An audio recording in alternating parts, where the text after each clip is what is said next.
They dumped a bucket of ice water on her, laughed while she stood there dripping, frost already forming on her sleeves, no rank to protect her, no backup to intervene, just three officers standing over a woman they thought didn't belong. But what they didn't know was that Navy SEALs don't need rank patches to survive the cold, because she didn't come here to impress anyone. She came to observe until they forced her hand. And when the ice settled, she taught them a lesson about what real endurance looks like when you push someone who's already survived worse. Before we show you how Commander Rena Carter turned an Arctic training yard into a masterclass in control, make sure you're subscribed with the bell icon turned on, and drop a comment telling us where in the world you're watching from.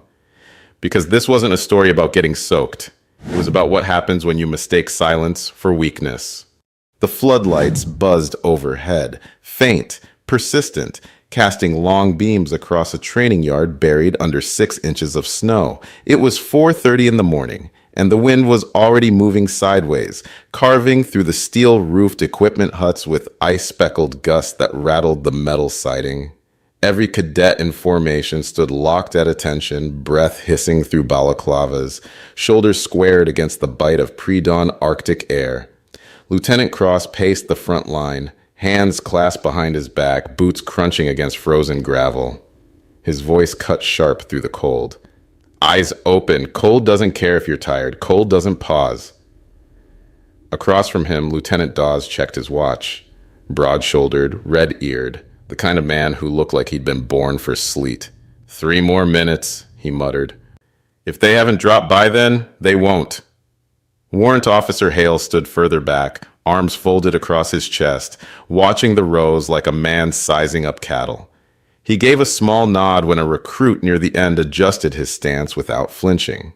Behind them all, standing near the edge of the yard with a clipboard in one hand and thermal goggles hanging around her neck, was Rena Carter. No insignia, no visible rank, contractor issue parka zipped to the throat, clean boots that hadn't been dragged through the mud yet, not part of their chain of command, just a visiting observer sent from above to evaluate resilience protocols. She'd arrived 3 hours before dawn, watched them prep the yard in silence, checked equipment logs without asking permission, took notes on cadet rotations, cold exposure intervals, and instructor response times. Never introduced herself, never explained why she was there, just observed. And that had been grating on them since the moment she stepped onto their frozen ground. She hadn't said a word all morning, and that's what annoyed them most. Cross turned toward her, mouth curling into a tight smirk. Another Warm Post evaluator come to lecture us on frostbite? Dawes scoffed under his breath.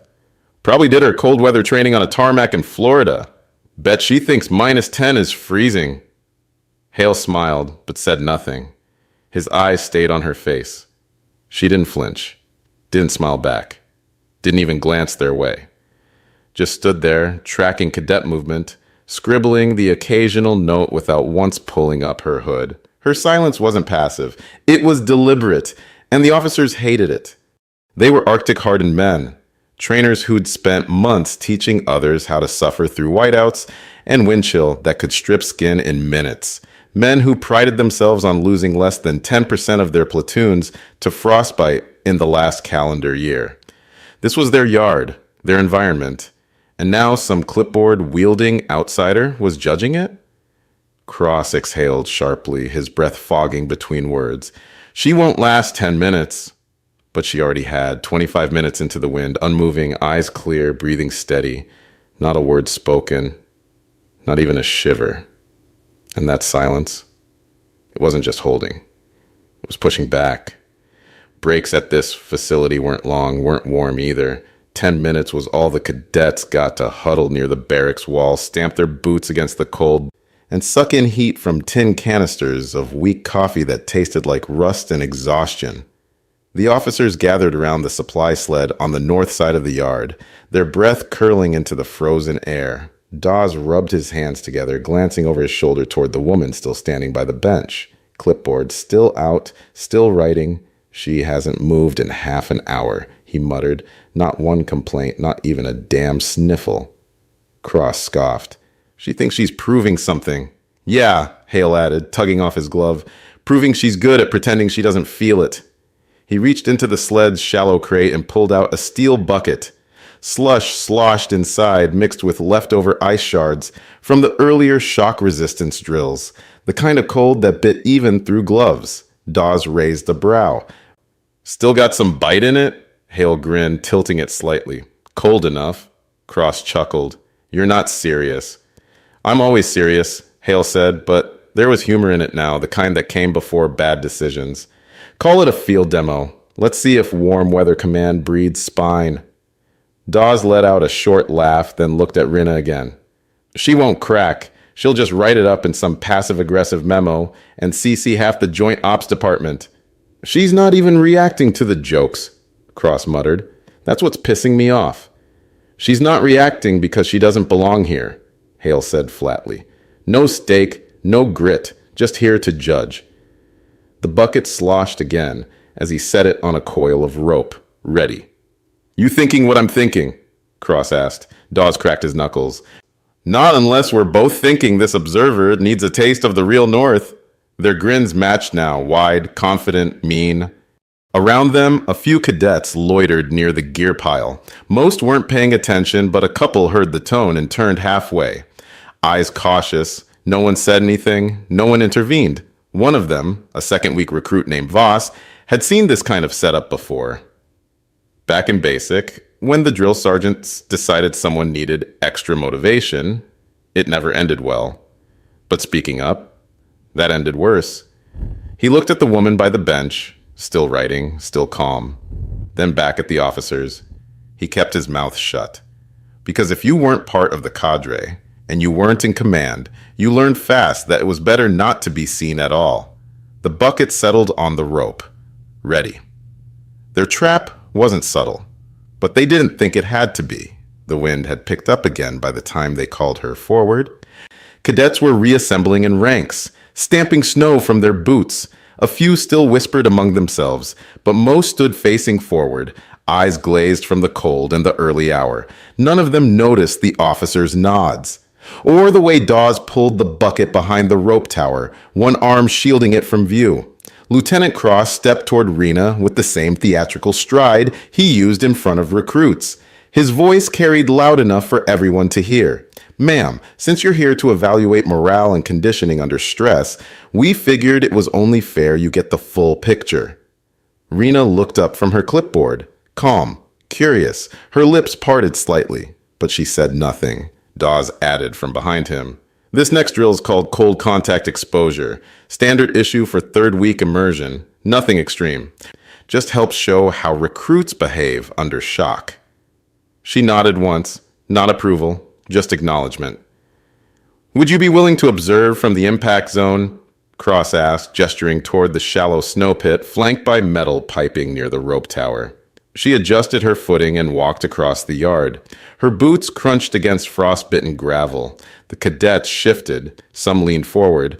Others looked down. A few shot quick glances toward the rope tower. She stepped to the edge of the pit, stopped beside a wooden crate, and waited, clipboard still in hand, breathing slow, even. Cross took a half step back. Dawes didn't say anything. The bucket came down.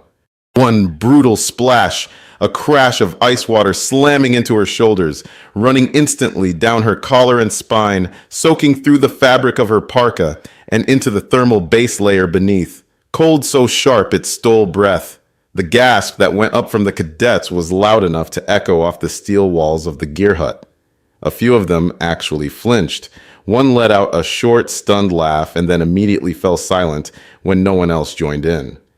The officers were laughing, full, open-throated, not malicious, not theatrical, satisfied. Rinna stood motionless. Steam curled off her shoulders where the water met frozen air. She blinked once, slowly. Water dripped from the tip of her glove, hitting the snow at her feet with soft taps. She didn't reach for a towel. Didn't shake out her sleeves. Didn't curse. Just turned her head slightly toward the three men standing in front of her. Her hair, pulled tight beneath a knit cap, clung damp against her jawline.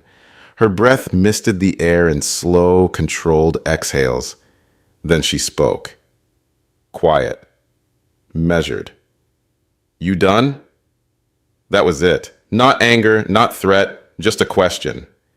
Dawes stepped forward, emboldened by her stillness. What's the matter? Waiting for someone to bring you a towel? He turned to the cadets, playing to the crowd now. See that? Real operators don't stand there like statues. They adapt. They move. Cross joined in, voice rising. She's probably in shock. Someone get medical. I don't need medical, Rena said, cutting through his mockery without raising her voice. Her eyes shifted to each of them in turn, slow, deliberate, like she was cataloging something, and she was. Cross's stance, weight too far forward, shoulders bunched with cold and tension. Easy to tip. Dawes had his hands in his pockets, trying to look casual, but already shivering. Hale stood with his arms crossed tight against his chest, fingers tucked under his armpits, restricted movement, slow reaction time.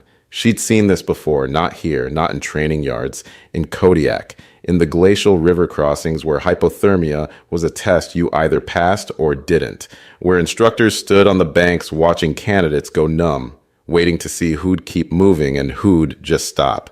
She remembered the ones who talked the loudest beforehand. They were always the first to quit. These three reminded her of them, and the way they said it, flat, unbothered, utterly unshaken, did something worse than shouting ever could have done. It made the laughter stop.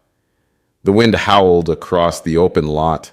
Snow kicked up in spirals near the fence line. No one moved, and for the first time all morning, the cold didn't feel like the worst thing in the yard. She didn't shiver.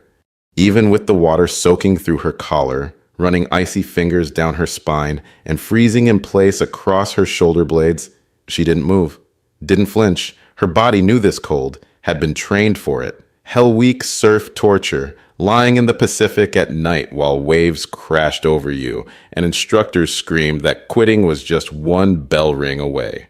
Winter dive ops in Norwegian fjords where you had 30 seconds after surfacing before your hands stopped working.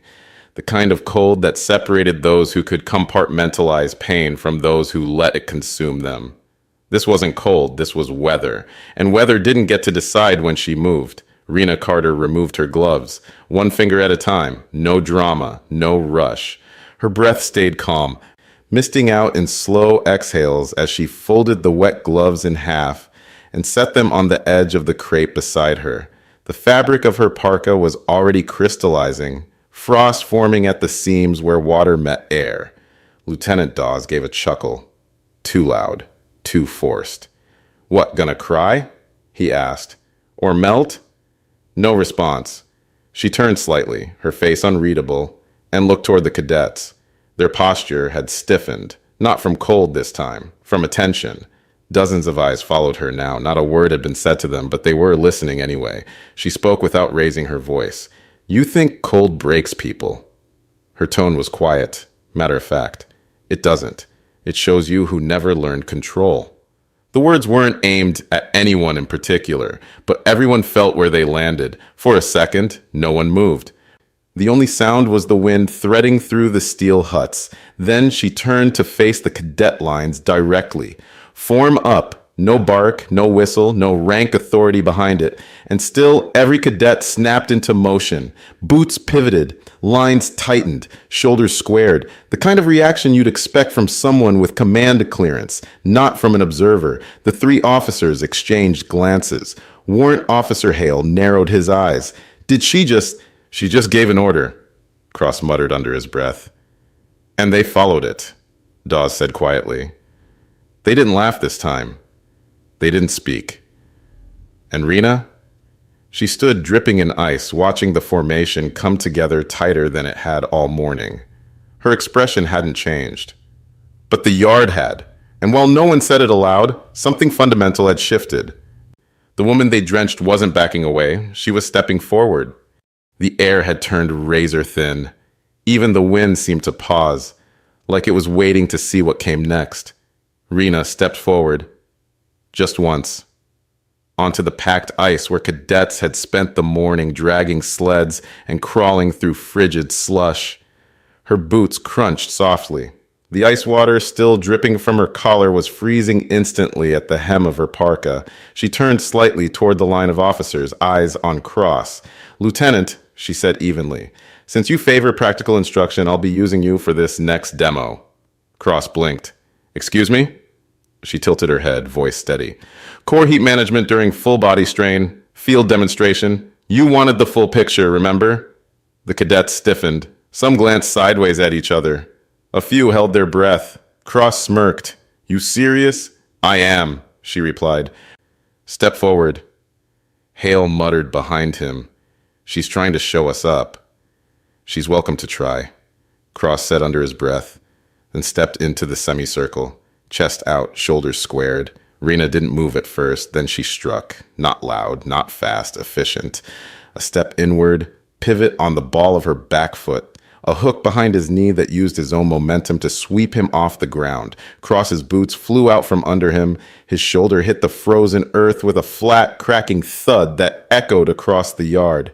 He groaned, stunned. Steam curled from the back of his neck where his skin met cold ground. The sweep had been textbook, the kind taught in Coronado to candidates who needed to control a target without killing them. Redirect, unbalance, let gravity do the work. She hadn't muscled him down, hadn't strained. Just used physics and timing. A few cadets in the front row recognized it. One, a prior Marine who'd cross-trained with SEALs in Djibouti, went pale. He knew that move, knew what it meant. The cadets reacted like a wave. Some gasped, others stiffened. No one moved. Rena didn't look away. Lieutenant Dawes, she called without raising her voice. You're next, Dawes snorted, stepping forward. You're out of line. She moved before he finished. He lunged, arms raised, trying to grab her by the shoulders. His mistake was telegraphing it. Chin dropped, eyes locked on her collar. She saw it coming 3 steps out. She didn't block, didn't meet force with force. Instead, she turned her body perpendicular to his charge, let his hand slide past her shoulder, and hooked his leading wrist. One sharp pull redirected all his forward momentum sideways. His boots lost purchase on the ice. She added just enough pressure at his elbow to spin him off axis. He slammed into the snowbank like a sack of gear thrown from a truck. His legs kicked uselessly against the drift as he slid backward into the powder, landing shoulder deep with a grunt. Snow filled his collar, his sleeve, packed into the gap between his glove and cuff.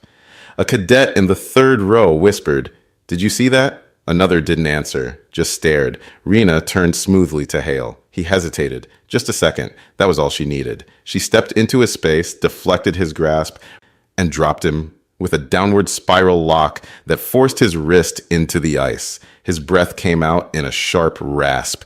He hissed through clenched teeth. "What the hell?" She didn't answer. She just stood. 3 officers now lay scattered across the cold yard. One groaning, one breathless, one clutching his wrist in disbelief. Rena didn't gloat, didn't posture. She simply stepped back and faced the cadets. Their faces weren't mocking anymore. They stood locked in place, watching her, jaws set, posture straight. Not in fear, in recognition. She spoke once more. "Endurance," she said, her voice carrying across the frost-bitten yard, "isn't standing in the cold pretending it doesn't hurt." She paused. "It's staying calm, inside it, and still moving with purpose." Steam still drifted from her soaked sleeves. But it wasn't weakness anymore. It was proof. Lieutenant Cross staggered to his feet. The side of his uniform was coated in slush. His breath came ragged as he wiped a trail of blood from the corner of his lip with the back of his glove. His eyes locked onto Rena's. "You want to play games, lady?" He spat. "Try that again." She didn't move. That seemed to push him further. He lunged with a shout, half bravado, half desperation, trying to shove her backward with both hands. She sidestepped, effortlessly, like she'd been waiting for it.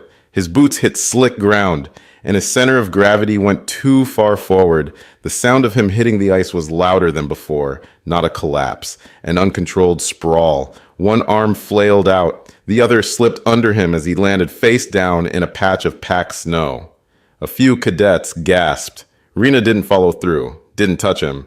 She just stepped forward again. Calm, upright, and planted the edge of her boot in the slush 2 inches from his face. Not hard, not threatening, just there. His head turned slightly. He looked up at her, eyes wide. She spoke quietly. Still think warmth makes weakness? Her tone wasn't mocking, it was surgical. He said nothing. Behind her, Dawes and Hale hadn't moved. Neither wanted to try again, not after what they'd seen. Near the equipment shed, a senior staff sergeant. 23 years in, 3 combat deployments, someone who'd seen enough to know what skill looked like, stood with his arms crossed. He'd watched the whole thing. Watched 3 officers try to humiliate someone, then get systematically dismantled without her breaking a sweat. He didn't intervene. He didn't call it off. He just turned to the cadet standing next to him and said quietly, "That's what real looks like. Remember it." The cadet nodded, eyes wide, and around them the cadets weren't laughing anymore. They weren't whispering or smirking. They stood still, watching her.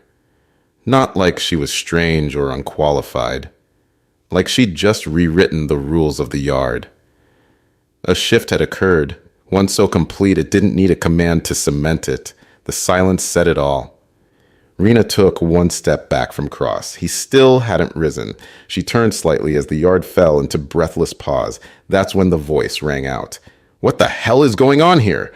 Commander Bishop's boots struck hard against the gravel as he strode into view. His parka flared open, rank tabs catching the light. He wasn't alone.